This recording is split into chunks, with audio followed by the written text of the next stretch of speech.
I think talking about Dracul is a wonderful transition. You mentioned before we started recording that Dracul is a book that is often taught in schools. Have you heard anything from educators? Do you give any input to people that reach out that are looking to teach these things? Are you involved in any of these conversations at all? I honestly like to get more involved in it. Teachers use it because they want kids to read the classics. They want the kids to actually pick up Dracula, the original Dracula, and read that. But it can be a difficult read, if you're a younger student. So Dracul is written, in modern language, so it's a little bit easier to stomach. Teenagers, love it. And it basically tells the origin story of Dracula. So by the time they finish it, they want to pick up Dracula. They want to understand where that story is going. I tease teachers when I talk to them about it because it's almost like a gateway drug, into literacy. All of a sudden, kids are shying away from these books, but then they pick up this one and hey, I really want to read the next one and the next one and the next one. I've got another book called She Has a Broken Thing Where Her Heart Should Be, which is basically a retelling of Great Expectations, which is my personal favorite novel. But it's told in modern day with modern protagonists, modern teenagers behind it.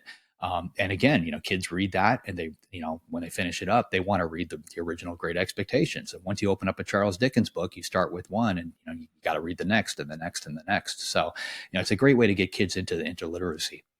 So you mentioned Great Expectations. You've talked, of course, about Dracula. Are there any other books, stories, writers from your childhood that particularly inspired you to want to become a writer? Oddly, Dracula was probably one of the first ones, and it's been a staple in my life, from the get go. My mom owned an antique store, so we used to go to a lot of garage sales. We didn't have a TV in the house. So I was reading at a very early age. I had read like all the Hardy Boys and Nancy Drews by the time I got into kindergarten. But I remember I was 8 years old. I went out on a Saturday with her going to yard sales, and I saw a copy of Dracula. It was sitting in a box of books. They were 25 cents each, and it was right up on top, and the cover just looked really scary. At 8 years old, I had never really read what I considered to be an adult book. And Dracula was probably the first one I think I've ever picked up. I didn't think my mom would let me get it, but she did. And like I read it and it scared the bejesus out of me. I couldn't turn the lights off for like 2 or 3 weeks. But that was the first time a book had ever inspired that kind of an emotional reaction in me. I'd always loved, hearing a good story, but that book actually scared me.